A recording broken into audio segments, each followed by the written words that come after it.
Welcome to Ear Biscuits. I'm Link. And I'm Rhett. It's time for another conversation with an interesting person from the internet. This week, it's Mamrie Hart, one part of what many fans are calling YouTube's Holy Trinity, which also includes Grace Helbig and Hannah Hart, previous guests on the show. She's got a popular weekly show, you may know about it, called You Deserve a Drink, but she also just released a feature film, Camp Takota, which she wrote and starred in alongside her YouTube counterparts, Grace and Hannah. So we talked to Mamrie about growing up with a television star as a father, founding the Topless Tuesday club in college, and we traced the path from arriving in New York with only $400 to finding a career on YouTube and writing and starring in her own feature film. And we talked about how her friendship with Grace and Hannah might affect her future plans.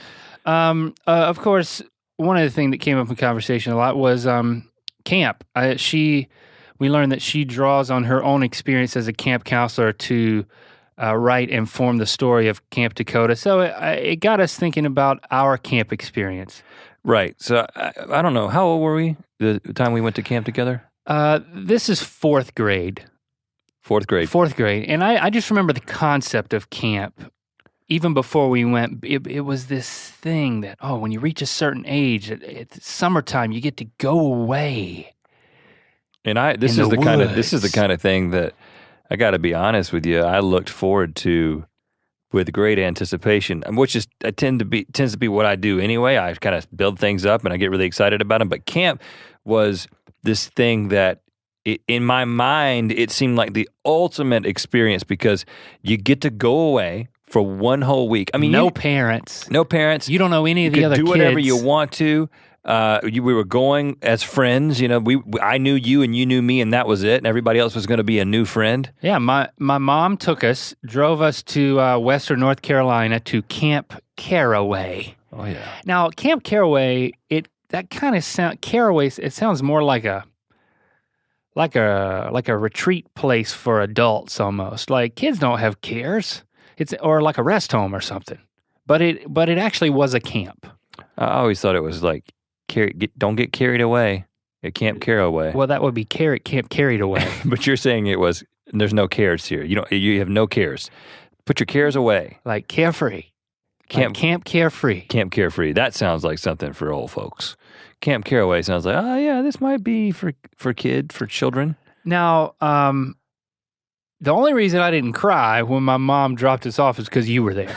I just remember being so anxious. A lot of my childhood is defined by anxiety. As I reflect on it now, I didn't put my finger on it at the time that I was an anxious child. But I do see it now. You never told me because I was playing it cool. I was nervous as all get out. I had the time of my life. Now neither of us took a dump the entire week. I'll just go ahead and get that out there because there's something about you just kind of pucker up a little bit when you go to a new environment. But it wasn't because I was anxious. It was just because I was in camp mode. Well, the facilities were, the actual toilets, there wasn't a lot of privacy. There was a stall, but there was no door. And I was like, I'm waiting until I get back home. Right, so other kids could walk. I thought there was a door. Other kids could walk in front of it unless you were in the last stall. And then if someone came to check to see if anybody was in there, well, they would see you. Yeah. I was anxious about that personally. And when you're a kid, somehow you can hold it for a week. I don't know how that works. I remember thinking when Wednesday rolled around and nothing was rolling out, I was like, oh man, what's going to happen? You're going to explode. Thursday comes up, I'm like, man. And Friday. Then, next thing you know, my parents are picking you up, and you're like, hold on, wait, can we stop somewhere? No, I didn't. I waited till I got all the way home. But the things I remember about camp. I don't remember any of the other kids. I don't remember making any other friends. But there were girls there. It was a co-ed camp, right? No, it was only guys. Yes, it was only guys. Are you sure? I'm 100% sure. Maybe, well, I guess that's why I don't remember any girls. It was a Royal Ambassador camp. It was an RA camp. Oh, the GA camp was like across the lake or something? Yeah, there may have been a GA camp that was somehow, what did the GA stand for? Girl ambassadors. I don't know. I really don't. But no, definitely no girls. I remember a big swimming pool, and I remember going to that swimming pool and not being happy about that because there was a bunch of kids, and I felt like a lot of them were like dirty. Like, these kids been running around in the woods, and now they're going to jump in a pool with me? Why didn't you just, I don't feel good about that. Why didn't you never told me any of this. I find all this out when we become adults. And plus, I'm not buoyant. I haven't done a number 2, and it's been 5 days, so I'll probably sink to the bottom. See, I mean, like there's a lot of ins and outs of this thing. But see, the thing that upsets me. Here's the thing that upsets me is that I had the time of my life, and we never went back because you didn't like it. It's like when we go to a restaurant. This happens all the time now. We go to a restaurant, and I'm like, this restaurant's good, and then we get out, and you're like, I don't want to go there again, and we never go back again. It's just Camp Caraway all over again. Now, I don't remember ever telling you that I didn't like it. There was a reason why when we brought it up the next year, it was just like, I don't think I'm going to do that this year. But you wouldn't tell me why. You would be like, well, I was afraid of the pool and, everything really. I didn't know where the GAs were.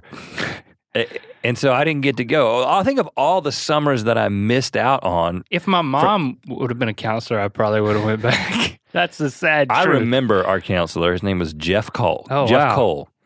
He had a mustache. And like really short military hair. He was like 22, but he had a mustache, and so I thought he was 32.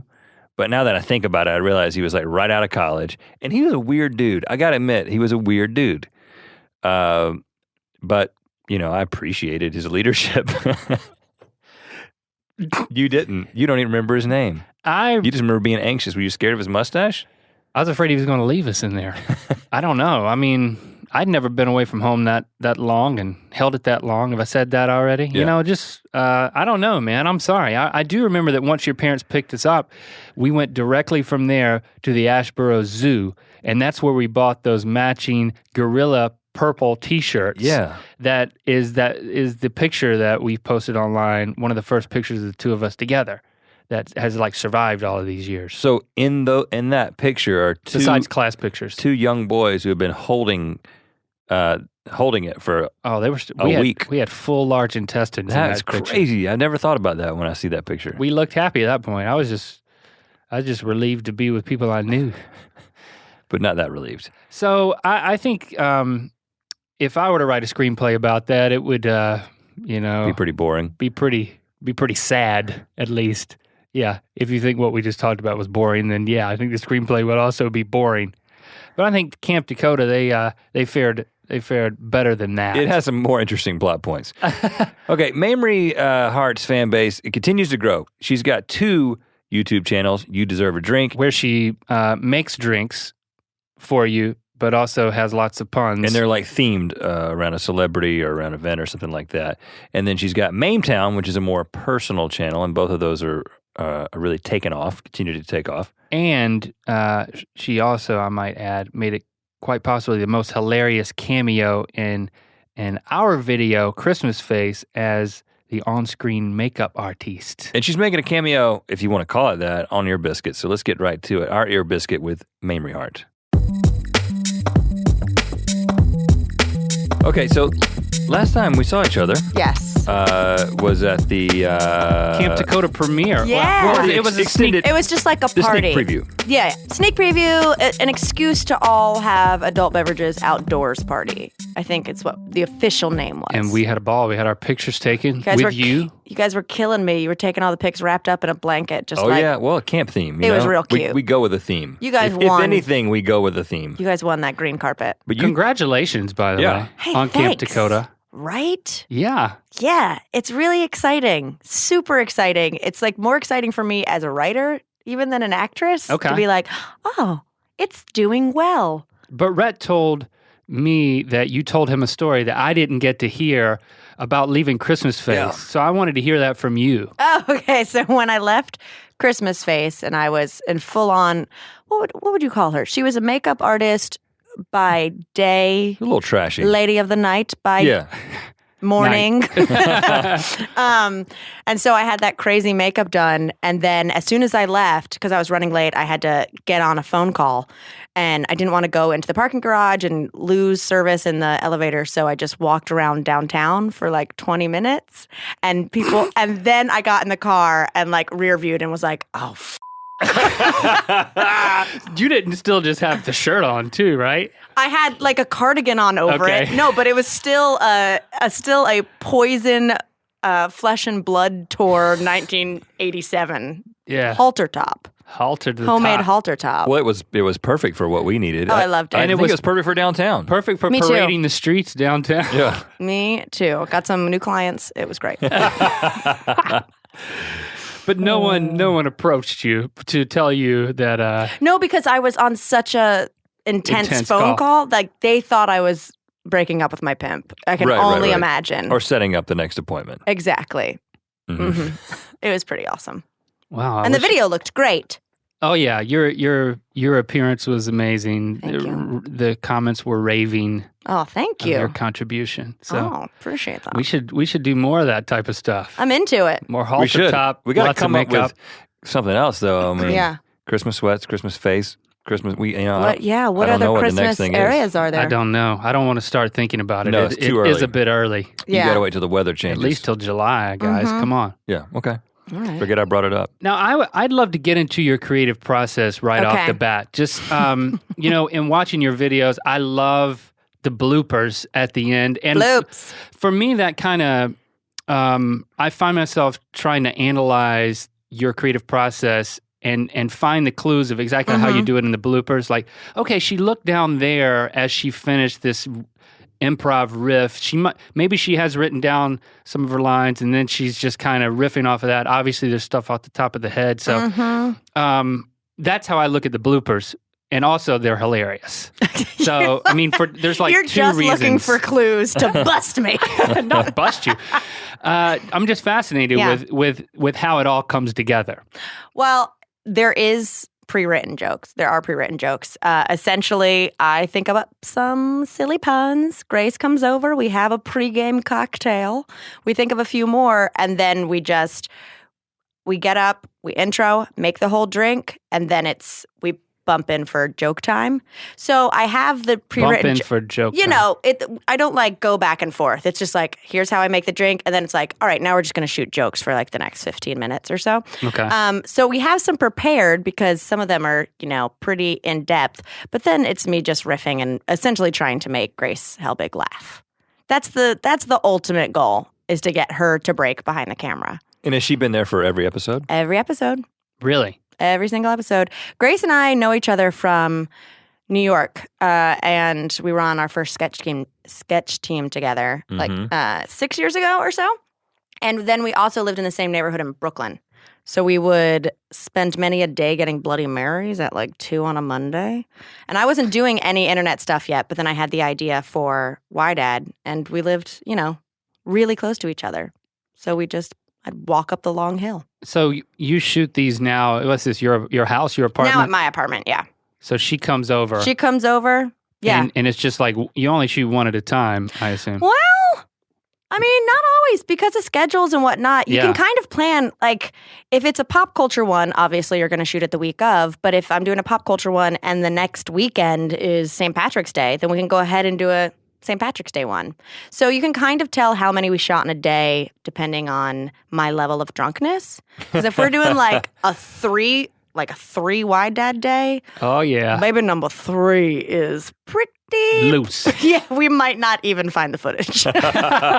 So you know these drinks are.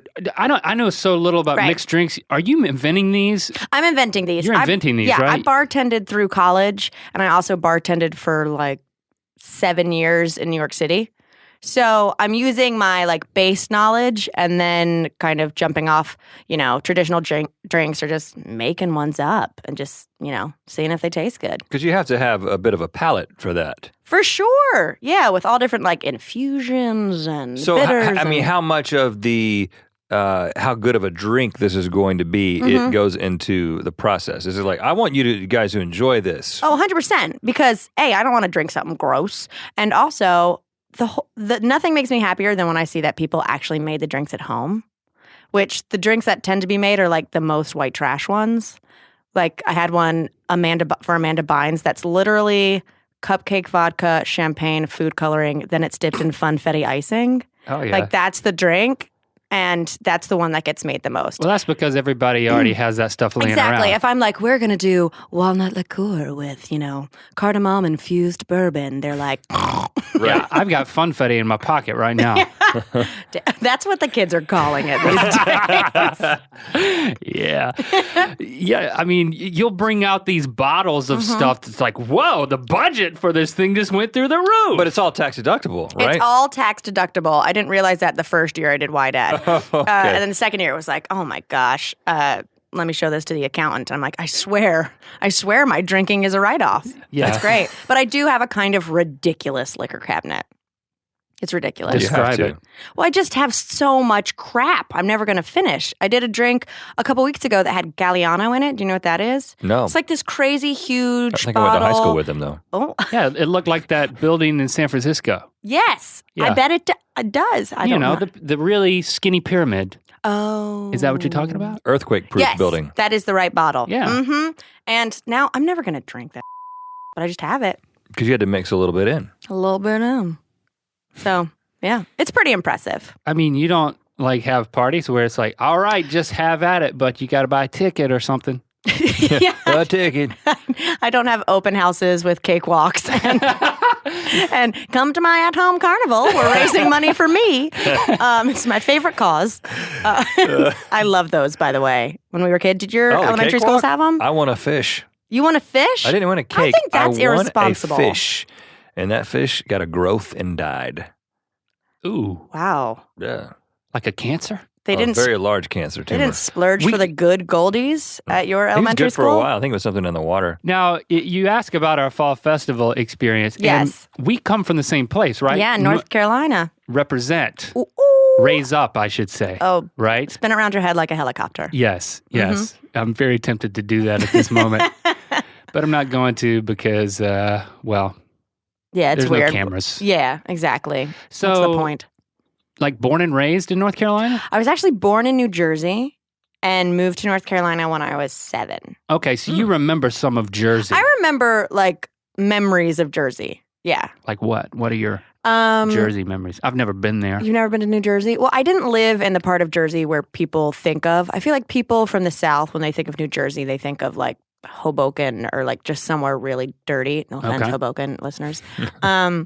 I lived in super rural New Jersey, and we had a meadow behind our house, and old house, small town. It was like a little township called Andover, and the memories I have the most of Jersey is I lived in an area that had all these little independent theme parks. Have you ever been to one where it's like, oh, Are you this talking? is a family-run little theme park? I think you mean petting zoo, right? Well, yes, there was a petting zoo with rides. There was the Land of Make-Believe. There was a place called the Gingerbread House that was like this big house that someone spent all this money I know the turning kind of into. thing, yeah. Yeah, I feel like all those roadside weird things. Roadside attraction stuff. There was a lot of those where Really? I lived my first few years in New Jersey. Yeah. Okay, so did that make you sad to leave? I mean, is there a gingerbread house where we're going? There's Mom? barely a house where we went. Why did you move? What was the We moved because we had family in North Carolina. And also at the time, my dad was an actor. And the show he worked on was in Georgia. So we wanted to move to the South. But not all the way to Georgia? No, because my parents were already separated. So it was let's move closer. So we're a 5-hour drive. But let's be near to your cousins and stuff. Meaning you live with your mom, not your dad, but your mom moved you closer to your dad? Yeah. Okay. Yeah. Well, that was big of her. Yeah. I mean, it wasn't But, they got along. She and didn't go all the everything. way to Georgia or anything. No. Yeah, she was like, I'll go as far as North Carolina, but you're going to have to. No, we moved to where her sister lived and all our cousins were. Okay. Yeah. Okay, so your dad was an actor. Yeah. I did not know this. Yes. In what? At the time was he working on? At the time, he was on an 80s cop show called In the Heat of the Night with Carol O'Connor. Yeah. Mhm. Who was from of course All know that. in the Family. Of course. That was his follow-up to that. Mm-hmm. I have a special place in my heart for Carol O'Connor because he reminded me of my grandfather, Clyde, who passed away. I might get sad. Oh, my God. He had a chair. He looked just like He him. does look just like him. Yeah, and he had the flat same haircut. and he had a chair, the Archie Bunker chair, in his house. Like no one else sits in it. No one else sat in it, and it was exactly like the show, and he would sit down and watch it. And then so like everybody, my mom always loved the show and watched reruns because it was a connection with her dad. Mm-hmm. And so yeah, now we have that connection. Oh, goodness. Was your grandfather also a major racist? Like Archie Bunker? Yes. Okay, yes, there we he go. was. Of course, yeah. I mean, yes. Big time. The fondest memory. Yeah. He even hated being white just because it was a race. Yeah. Oh, gotcha. He just his ideal was just to be a skeleton. Yeah, right, yeah. Oh, so you moved to North Carolina, and was this like culture shock? I mean, you had a meadow in your backyard in Jersey, but what do you remember about the transition? I remember hating that people called their moms mama. Oh, you hated that? I hate it, and now I do. Now it's about mama. But like at the time, everyone sounded like so slow to me because I was, I'd lived in New Jersey, so sounded slow. Not like be more specific. Intellectually, just I just was really not used to the. I would get pissed off when people would say "ain't." Mm-hmm. Like I'd be like, "Ain't is not a word." Like I was like a little sassafras. As a second grader. Third grader, yeah. Mm-hmm. In what part of North Carolina? My town was called Booneville, and it was one stoplight, and it's at like the base of the mountains. Okay. Yeah. So between like Boone and Winston-Salem. Got it. Yeah. Rural, one stoplight. Oh, yeah. Once the elevation really starts changing in North Carolina, that's when you really get into the good stuff. The real good stuff. So you were there with your mom and like her sisters were nearby. So you had aunts. Do you have siblings? Yeah, I have an older brother and an older sister. And they were with you guys there. Mm-hmm. And you would hear about Dad, the famous was like, oh, I got a famous dad who's down in Georgia, like telling your school friends and stuff. No, I mean that was kind of just please. I'm from a town of like 1,100 people. Everyone knew it before we even got there. Uh-huh. Yeah, because I mean, going back to that time, right? You knew somebody that was involved in entertainment. I mean, that was very few and far between. I mean, I didn't know anybody that had any connections to any television shows. Show. Yeah, if everybody knew about. It's like if you lived in the middle of nowhere and then like a guy from CSI was moving to your town. Right. Yeah. Like, which is a dream of mine. I know. Yeah, that family, the daddy's on in the heat of the night, y'all. That dad is Parker Williams. Exactly. Yes. It was definitely like that. It was Georgia. It was well. He'd come up like every month. But so your parents did live together. They lived together till I was like 3 when my dad got the show. Okay. And then he moved, and then we moved to North Carolina. But he would still like come up. All holidays. We'd spend the summer with him, so we'd spend the summer on the set of Heat of the Night and stuff. So your parents were civil. They weren't together, but they were friendly. Yeah, they're 100%. Yeah. No, it just kind of like, faded. The marriage faded. There wasn't like, I've never seen my parents fight or anything like that. Mm-hmm. Yeah. And what did your mom do? My mom is a high school teacher. Still is? Still is. High school English. Yeah, she was. In Booneville? Well, she has to commute. There isn't a high school in my town. Yeah, she's a high school English teacher in North Carolina. Hating every second of it. No, I'm just kidding. Do her students know of Mamrie and her channel? That I don't know because my mom remarried, so we don't have the same last name. So I don't know if my mom brings me up. I doubt she kind of mentions me in class considering my subject matter. Right. She doesn't want to be like, hey, everyone, go listen to my daughter say jokes. Probably not ideal. It's funny because my dad is a law professor. Okay. Oh, wow. And has been since we moved to North Carolina in 1984. He does talk to his law students about me because somebody figured it out and was like, Dean McLaughlin is Rhett's dad. And then once somebody found that out, my dad just rides that wave all the time. Oh yeah, but also like let's get real. Our content is very different. Okay. You know what I mean? So what's your mom like? And is it? Oh, I watched your video, and is there a dynamic there with your mom's like I can't show this to my. No, my mom students. doesn't really bring it up. My mom's just stoked that I'm being able to make a living, being creative. We don't go back and forth on my jokes. Does she have a similar sense of humor, or no? Are you like a departure? definite departure. My parents are both super funny, but they're not like crass whatsoever. So we don't like go over the latest YDAD, but she's super stoked about Camp Takota because that isn't filthy. Yeah. Or even I started a second channel, Mame Town, and it's just like really goofy. So she likes that too. Things she could possibly, have my nephews watch and she wouldn't be terrified. Right. But she gives you positive feedback. She focuses 100%. On that. Yes, exactly. At this point. Oh, she's super stoked. She loves it. I mean, my mom and dad met when they were both in the theater department in college. So my mom loves, in a different world, she would have been an actress. Mm-hmm. And so, yeah, she couldn't be prouder that I'm doing it, guys. I'm doing it. Yeah, you are. So from a young age, did you want to follow in sounds like both of their footsteps in terms of this kind of entertainer, when I was actress Ben? 10, I was begging for an agent. Really? I was like, please let me, like, there was a hot minute where I was like, let me go live with dad. I need an agent. I need to do this. But, I'm so glad that didn't happen. Because there's nothing worse than seeing kids rejected in the entertainment industry, or like crazy stage moms. Right. But also because I really enjoyed the upbringing of living in the middle of nowhere. So what were you doing that was evidence of this desire? Were you like performing on street corners? Oh, yeah. The one stoplight? No, I remember me and my friends, I was like, you guys, let's just cheerlead. Let's just cheerlead on the streets. So I'd be like cheerleading. I remember I was like, I cheerleaded.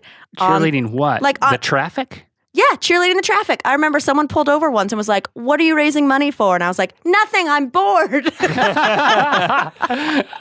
And then Do you remember any of the cheers for the traffic?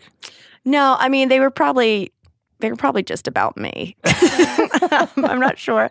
I remember there was one time we had like a piano and I took violin for a few years when I was little, and my mom came home and I had taught my next door neighbor how to play like 2 songs on the piano, and then I was going to accompany it, I can't say that word, with violin. And she came in and my like 3 old lady neighbors were sitting in our living room as we played, and I had charged them.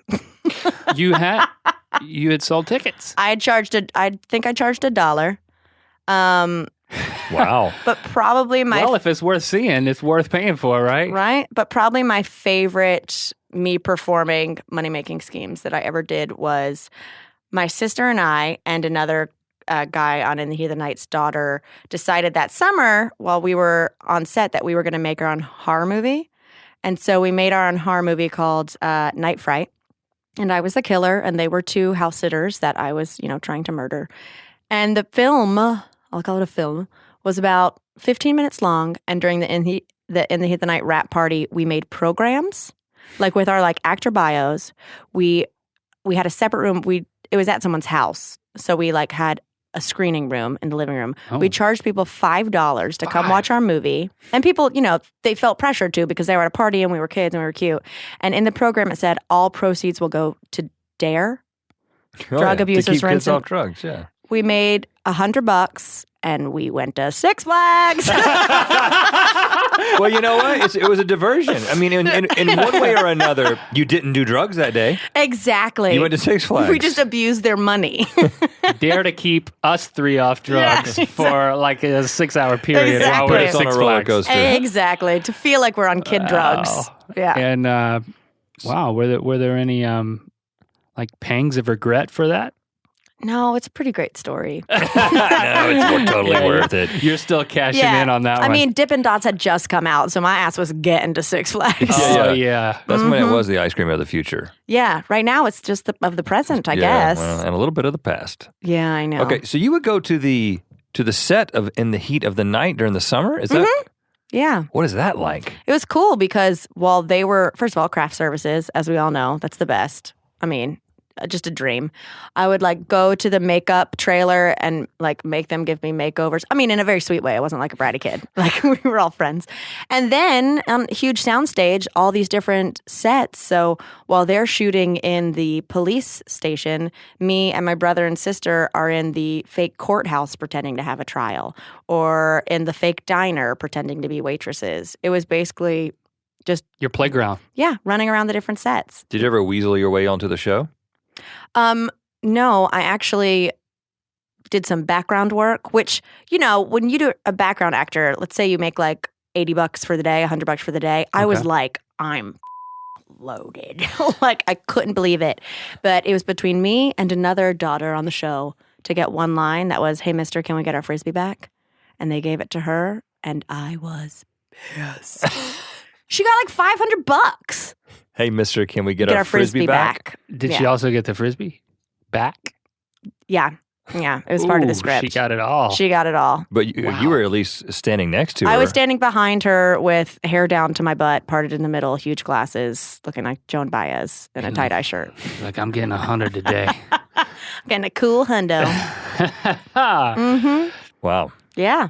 So what was it like for you growing up besides the summer trips? I played all the sports, even though I was terrible at it. Like, I still played every sport. I remember going to, like, convincing my parents to send me to basketball camp at Georgia Tech once. And It was like, God bless them for not crushing my dreams. Because, like, why did I need to go to an expensive, it wasn't probably expensive, but why did I need to go to a basketball camp when I, like, rode the bench? Like, I was so bad at sports, but I played them all. And then I also danced. I was big. What kind of dance? Ballet, tap, jazz. Yeah, I danced growing up, and then I taught in high school, and then when I did the summer camp thing, Camp Takota is based on, I did a dance instruction there. Really? So that was kind of close to your heart. Very actually close. Being a counselor or a teacher. Oh yeah, for sure. So what do you think it was that made you want to get involved in so many things? Because there was there was really nothing to do in our town. It's not like you could even walk somewhere and get a slice of pizza and play a video game. Like, there was literally nothing to do. So I feel like everyone was kind of always doing any extracurricular activity they could. And was it kind of like, oh, I'm going to get out of this town one day. I'm going to be Yeah, I just wore that leather jacket and just just stared into the horizon. Yeah, I wanted to go to college. I just wanted to get the hell out. I wanted to go to college. Yeah, it was. I had a really great time. I love that area, but there's like zero way I could live there. So where did you end up? So I went from there to UNC Chapel Hill. Ooh, I know.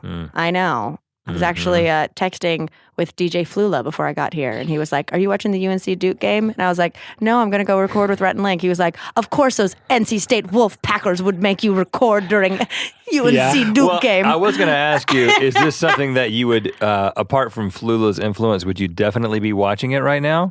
It'd probably be a toss-up.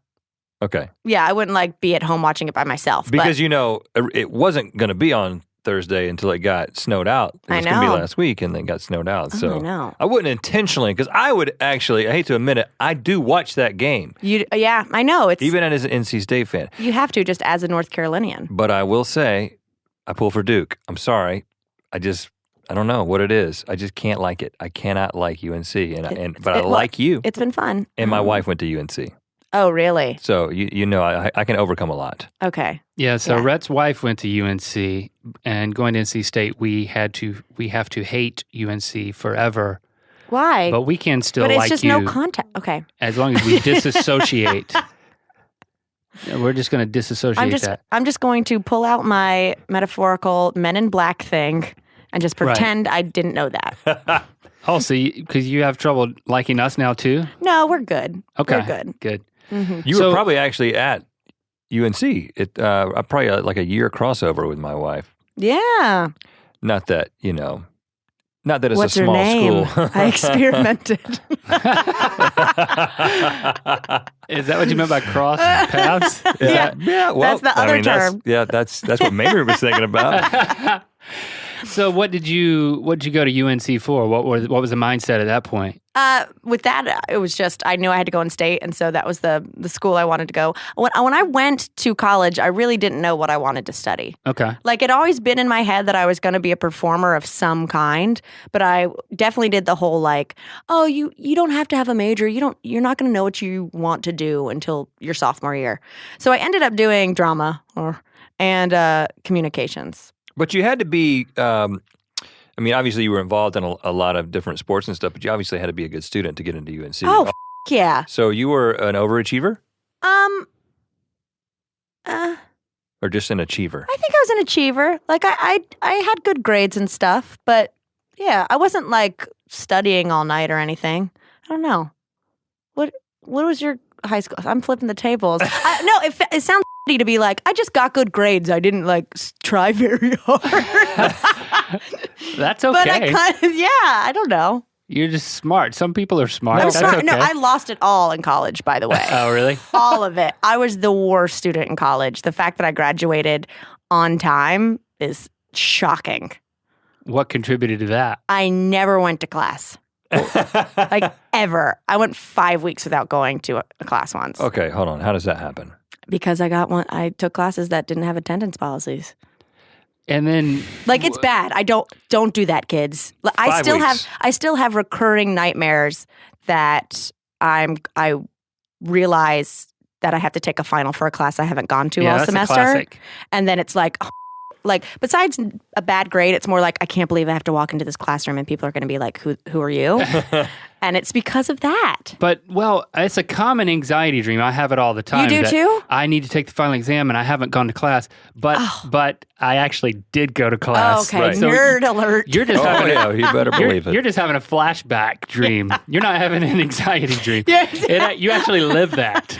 That's just my nom. So what are you doing for these 5 weeks? Are you like a hard partier? Like a... Woo! Yeah. You know. Oh yeah, the classic the hard Ric Flair. parties. Yeah. I lived in a house with my really good friends.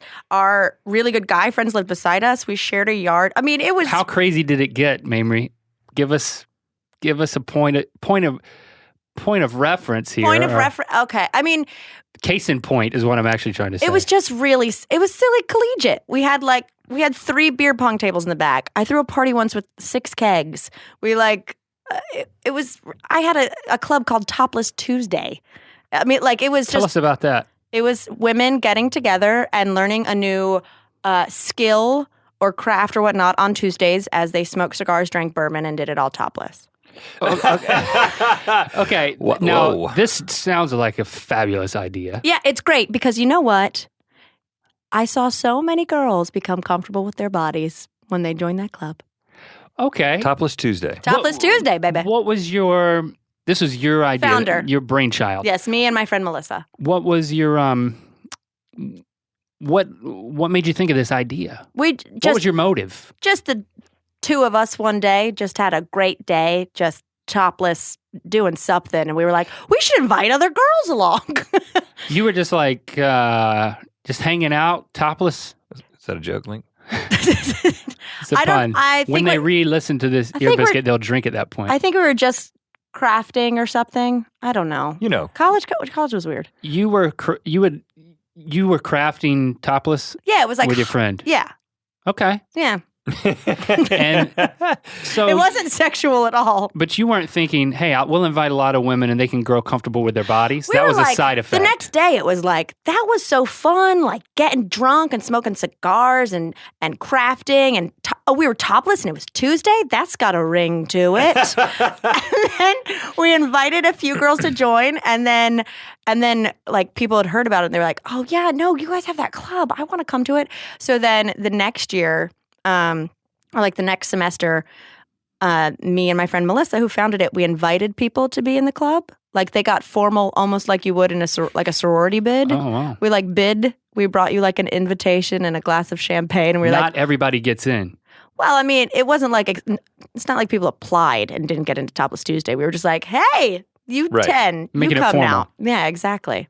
It was one of the highlights of my college career. Well, I want to hear, okay, so you were at UNC, you were majoring in drama. Drama and communications and media production. And so at what point were you like, okay, I kind of think I need to go to class and figure out what I'm going to do?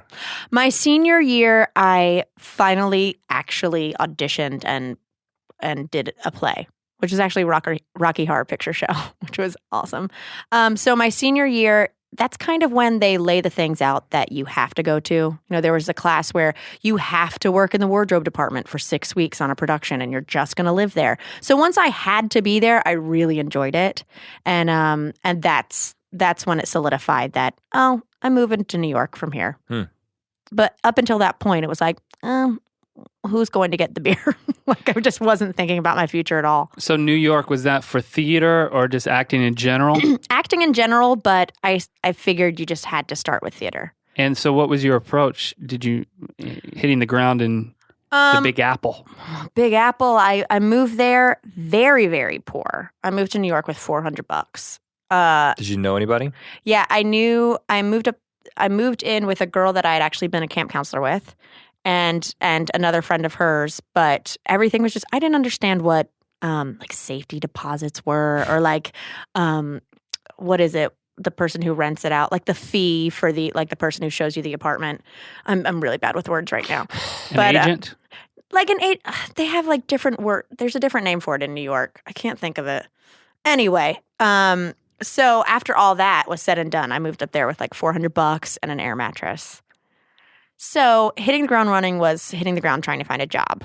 Mm-hmm. So I found a job. My friend, who's still a very good friend to this day, runs a post facility, recording studio. And so I was front desk. So it was cool because I got to see actors coming in to do voiceovers and bands coming in. And but then meanwhile, I was just surviving off whatever bagels they put out that morning. Right. And then once I got kind of my feet wet, about 9 months there, I started just trying to find auditions for myself. Yeah. And that was, and they were terrible. It was a terrible experience. Did you have an agent at the time? No. What made them terrible? It was just, when you don't have an agent or a resume and you're just applying to everything, forget even being paid for it, like totally free work, but just the actual work they were putting up.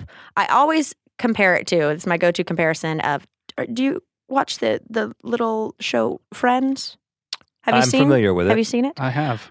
So Joey Tribbiani would also always be in these terrible productions where it would be like Freud in space. Like that. I felt like those were the auditions I was going on, and they were just so embarrassing that I wouldn't even want my friends to come, that I decided, all right, I'm going to have to be able to create my own work. And that's when I signed up for my first comedy writing class. And from that class is when I got put on the team with Grace Helbig. And so that was UCB? That was the People's Improv Theater. So I was on a house team there, and I did a 2-person show there, and then I moved to UCB and did UCB for 4 years. So UCB is, that was the step up. You just couldn't step into UCB and say, hey, I want to be here. No. You had to audition. Well, how does that work? It actually works. So we were at the People's Improv Theater first, and I took a couple writing classes there, but mainly I just started doing shows. And so I cultivated this 2-person show called Both, Best of Friends, with my friend Steve. And we were like, you know what? Let's submit a script to UCB and see if they'll give us an audition show. Even though neither of us had taken classes there, which is like kind of not common to do a show there unless you've been through the ranks. Okay. And we got in and we did a run. And from there, I did several shows. And then I hosted my own show for like 3 years. And I really just snuck in through the back door. I never took a class at UCB. Sorry, really? UCB. Yeah. So at UCB, they have classes where they teach you improv. Yeah. But then you can just be on one of the teams. We have to audition. It's like crazy. They audition like, I don't know the real numbers, but let's say there's 80 people on their improv teams. They probably have like 900 people audition. Mm-hmm. Like, it's crazy. So you made that team where on a certain night. I was on a sketch team. Yeah, I was an actress on a sketch team.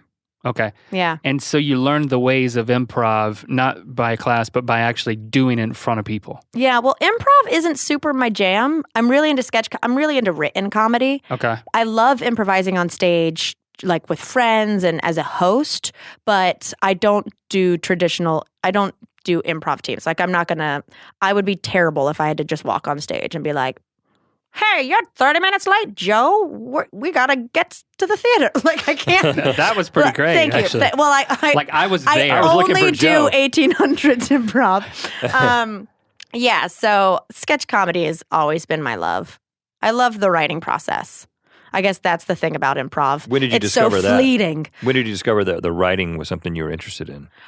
I think it was on that first team, on that very first sketch team, when you it was the first time you really like write something and then hear people laugh who don't know you. That was the first time. It was like, oh, I want to do this all the time. Yeah. And how did you? I mean, did you know from the beginning that comedy goes without saying, or no? When I moved to New York, it was to be a serious actress. Really? Yeah. And then when I had the emotional breakdown, and my friends and such were just like, why don't you? What are you doing? Like your face, you have a Lucille Ball face.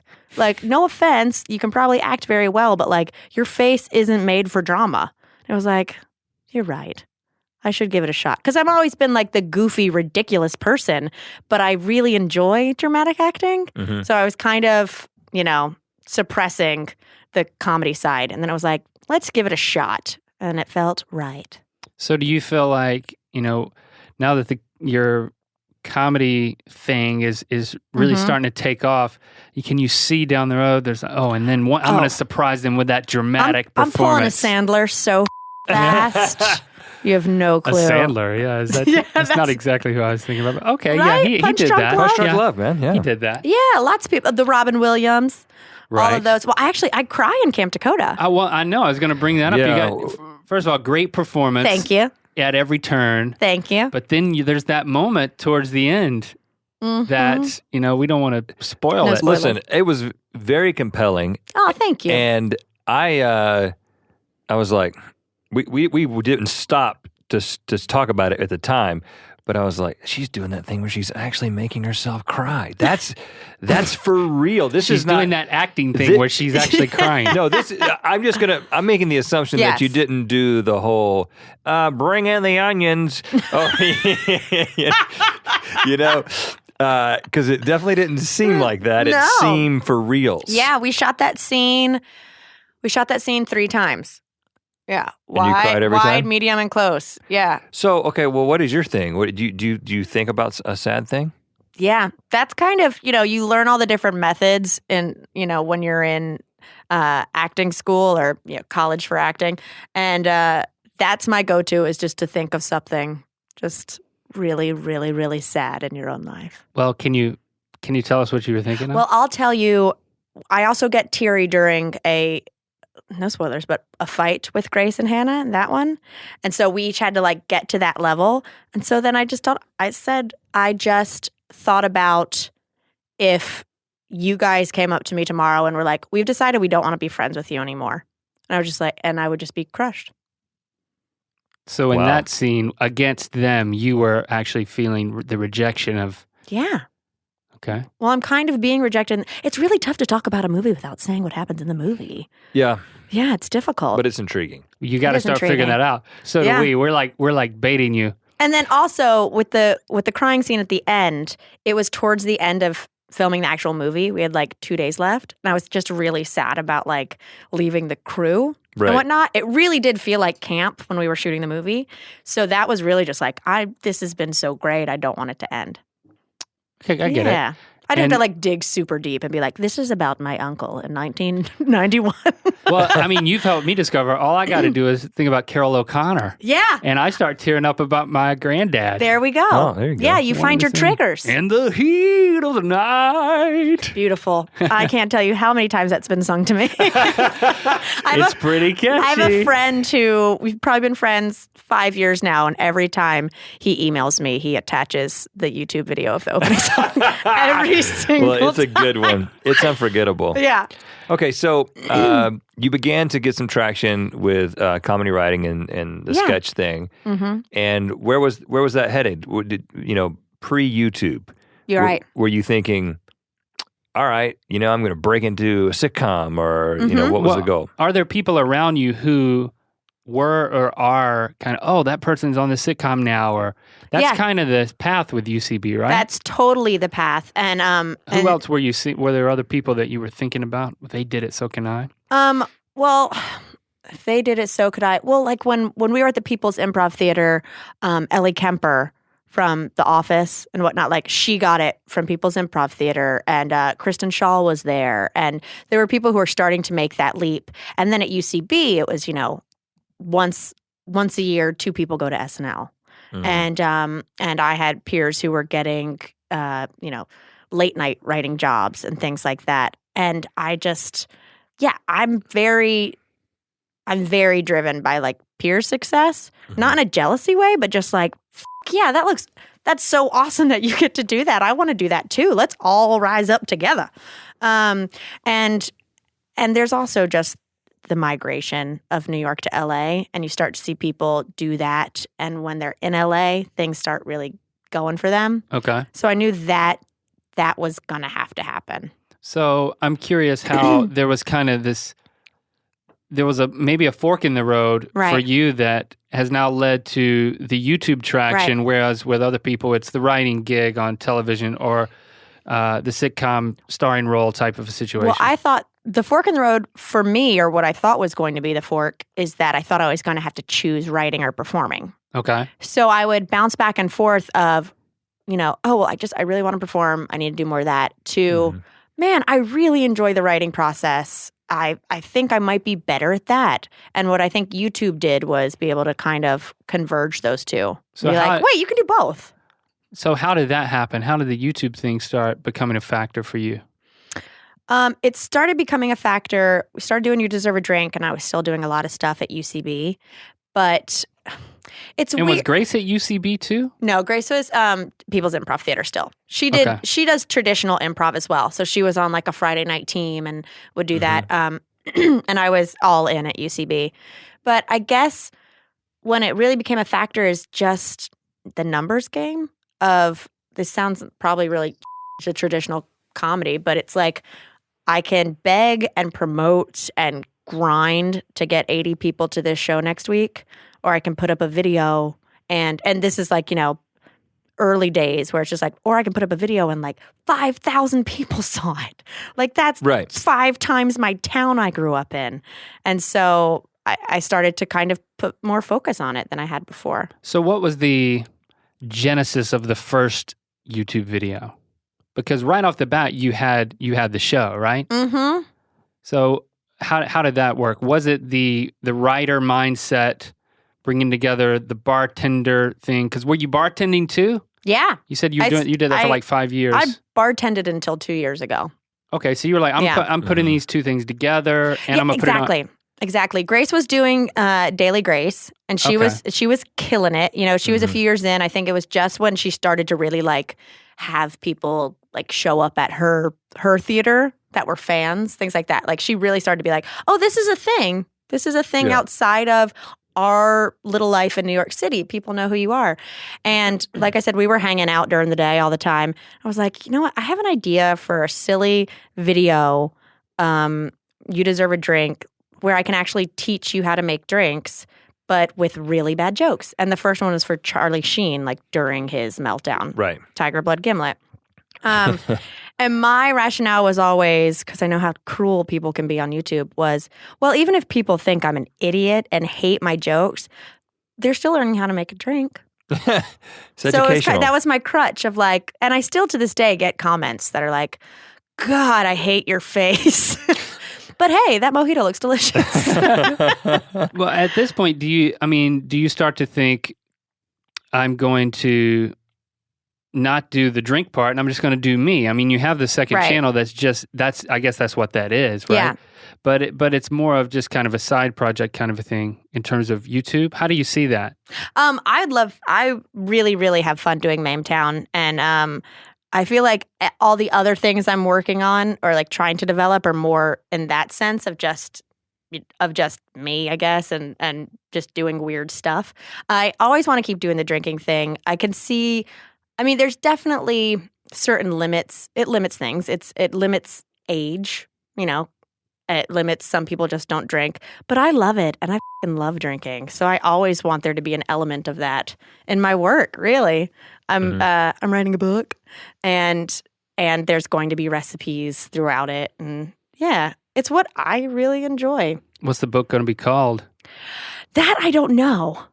I mean, I'm hoping it could be You Deserve a Drink, but who knows? Topless Tuesday. Well, there is a chapter on Topless Tuesday. there is? Yeah, so Okay. I hope I wet all your listeners' whistles, which sounded gross in that context. So with the success of what you're having on YouTube, and then with being able to write and act in a feature film, awesome. Has the focus changed? Because I think that still a lot of people who have the talent that you have, that you could easily see you getting snatched up into a sitcom or something like that. Right. Is that still like, oh yeah, that would still be really awesome? Or is it like, this internet thing has sort of become a thing, and we can do these independent projects like Camp Takota? Like, how does that change things? I still totally want to do television and film. The thing is I always want to continue doing the YouTube thing. 100%. That's like that is my main focus. But figuring out, like everyone is trying to do, how you can find that happy medium, because old habits die hard. If I'm 8 years old wanting to get an agent to be on TV, yeah, I still want it. I still want to be on TV. It's just, you have to check that off. But I don't think it's, a lot of people are like, oh, well, the internet, are you using it as like a stepping tool? And it's like, no, it's one of the blocks I want to have to build whatever my life is going to be. I always want it to be there. How has you talked about how the fans kind of recognized that, okay, you had formed this friendship with Grace and Hannah, and then you guys were making videos because you're friends and you all do the same thing. Yeah. Once people kind of start recognizing that this is a thing, was Camp Takota a reaction to that, or was it a plan all along? Interesting. We met Michael Goldfine, who's the producer of the movie. He actually met Hannah and Grace, and he wanted to create a project. Didn't know what it was, but wanted to create a project with YouTubers. And they were like, you should meet our friend Mamrie.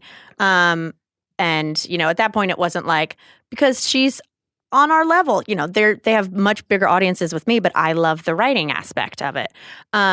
So we got together and met, and I had 20 pages of camp written in its first form. And I was like, I have this idea for this movie, a woman, blah, blah, blah, life falls apart. And Michael, who was a camper through and through growing up, was like, I love it. I've always wanted to make a camp movie. Yes, let's make this movie. So that was already a thing in my head, but it wasn't a thing starring 3 people in my head. So it was breaking it out to where it could be this this story about these 3 girls' friendship. But still, the whole way she gets there and whatnot was the same. Right. So it was it was your friendship with them that kind of led to your involvement in the project, but it was your idea that ended up changing, making the project. Yeah, because of the friendship. Yeah. So I mean, how is that? Do you guys now? It's because with the two of us, obviously, we've been best friends since we were 6 years old, and it's a given that any entertainment project that we're going to work on, we're going to work on it together. Yeah, of course. Now that you guys have this, relationship and you're working together, is it like, what, you get together and you talk about what should we do next as the trio? As the trio? I mean, we're definitely working on some things, and the thing is that making the movie was just so much fun, and like my goal is just to continue to find ways to get paid to goof off with my friends on a set, essentially. And so we definitely want to do things together, but they're busy girls too. We all have our own things going on, so I'm trying to think of someone else and who always ends up doing movies together. Or let's say the 3 Amigos. Steve Martin had other films and things, you know what I mean? Oh yeah. But then when they come together, it's really fun. That's what I would love to do with Grace and Hannah, is be able to do our own things, come together, have a blast, and just interweave through each other's careers. I think would be fantastic. But it is funny now that people are aware. I'll see things on Tumblr that's just like, I think Grace and Mamrie are pushing Hannah out since the film. And I'm like, it's been 4 days. And also we got lunch yesterday. We just didn't Instagram. they need their dose to make sure that we're still friends. Right. And it's like, guys, we're still really good friends. Yeah. We just don't always record it. It's okay. Well, I think it's, we experience that in doing Good Mythical Morning every day, that we get comments. I think I sense tension. Yeah, what? No. I hope that they're okay. Yeah, we get that. It's all the time. We're fine, guys. It's very frustrating for us, but I guess in the end, it's a very good sign that someone cares so much that like their connection to us hinges on our friendship with each other. Right. That they care so much about it. But it's also nice too, because especially a lot of the age that people are watching, it is kind of when you're still figuring out how to be friends. Mm-hmm. You have that time where like, you know what it's like to be 8 and ride bikes, but like when you're really figuring out how to be friends as like a teenager, you have like good friendship models to kind of look up to and try to emulate. And so if there's tension, like all is lost. Right, exactly. Yeah. Like, they can't pull it off. Right. How am I supposed to, But we're all fine, guys. We're all friends. And Everything's gonna be okay. We're all there's adults. fan fiction that when you guys would do the No Filter tour, you guys would act out fanfic. The extremely suitable for work fan fiction, because there is otherwise. Oh, yeah. You didn't act out any of the sexual stuff? It was an all ages show. Okay. So we'll save that for our Amsterdam leg of our tour. There's some stuff. Yeah. Hey, you know what I say? It keeps kids writing. I'm on board. It's so creative, and a lot of it is really well written. So, I enjoy writing it. I mean, I can't.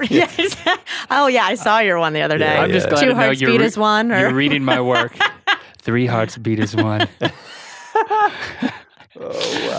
Yeah. We get a little bit of that. Do you get fan fiction? But yeah. I've heard about it, but I haven't read any of it. Yeah, exactly. I can't bring myself to. It's so funny. I love it. And then all the different ships that people do, they get really intense about it, like to a kind of ridiculous degree. I mean, do you know about all this? Like shipping wars? Yeah. And like people get pissed off when other people ship. And at the end of the day, it's like, hey guys, none of us each other. Spoiler alert. We're all friends, so slow your roll. So now what? I mean, you're still kind of on the crest of this initial wave of Camp Takota. Oh, I haven't been sober in a month. It's pretty exciting. It's pretty exciting. But you said that there's other things in the works. There's other things in the works. Right now I'm doing the whole going on auditions and writing the book. But then I'm definitely, hit the ground running to get another. As we know, movies take a long time to make. So I want to start making one ASAP. And I just want to like ride the coattails of Camp Takota to try to get people to, believe in another project. And that's, I just want to use it as leverage to be like, people will come. People will watch it if we build it. So, yeah, I want to make more movies. I want to develop more things with my own voice. Well, we're excited to hear the voice and see the eyes. It's going to get weird. It's going to get weird. I can't wait. Yeah. Well, thanks for making an ear biscuit with us. Thanks for having me. This biscuit was delicious. It was no Bojangles, but it was pretty good. We should get some of that shipped here. Yeah, definitely.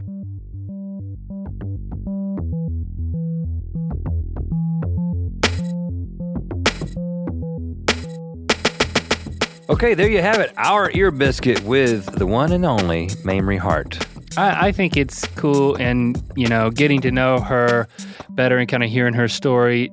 Just the fact that from a young age, she knew that she wanted to be an entertainer. She was inspired by her parents, by being on the set with her dad. And then, she steps out with only $400, goes to New York to pursue her dream, seeing one path, but then in a lot of ways, I guess, due to her friendship with Grace and the traction that Grace was getting on YouTube, she kind of switched tracks and now finds herself being able to make her own write and star in her own movie. I mean, that's where we are in the industry, and it's just cool that someone who felt like they were made to do this is able to do it and has unprecedented opportunity. And she did it without the help of her father too. You know, I don't know what his status in the world of entertainment is now, but when she said, I went to New York just like anybody else, no one that had a dad that was on a TV show, just went to New York with $400 and kind of made it happen. And, she's a truly talented individual and just very funny, great actress. I was really impressed with Camp Takota, and I'm excited for her that she's able to do this and she's got this big push and then can think about writing a book and all this stuff on top of it. And now we've talked to all three of them, though, that's the thing that I thought about. We talked to Grace, we talked to Hannah, we talked to Mamrie. We got to find another group of 3 amigos. Yeah. As she called it. We got to find another trio. Do you know where to start? No. We could add somebody to us and we would be one, I guess. Maybe that's what we actually should be thinking. Not who should we talk to, but do we need a third person? That's not a bad idea. And then how would we go about taking applications for that? Maybe just a pet. Maybe we start small. Like if we got like an entertainment pet, you know how people get pets. Even Mamrie has a dog. I got it. How about like a monkey? Oh gosh. Because in a lot of these, that's not even a pet. That's like an actor. A lot of these YouTubers, these monkeys are smart. A lot of YouTubers are doing things. I'm going to get this cat or I'm going to get this dog and put him in my Instagram and everything's going to be great. I don't want that kind of pet. You're talking chimpanzee or no? Monkey? A chimpanzee is a primate. I don't want to know the difference between a monkey and a primate, but I think you got to start with a monkey. Okay. You don't want. Chimpanzee is like 99% the DNA matches us. So that would be like just having like a third person around. Well, that's what I'm getting at. I know, but I think that's too much to take on all at once. I think and they'll turn on you. Yeah, oh yeah, and they'll rip your face off. Oh gosh. Unless they're young. A monkey will throw his feces on you. I definitely heard about how they'll do that. But that could be entertaining. There could be a whole channel of him doing that. I mean, you don't even know how many times I've come close to doing that to you.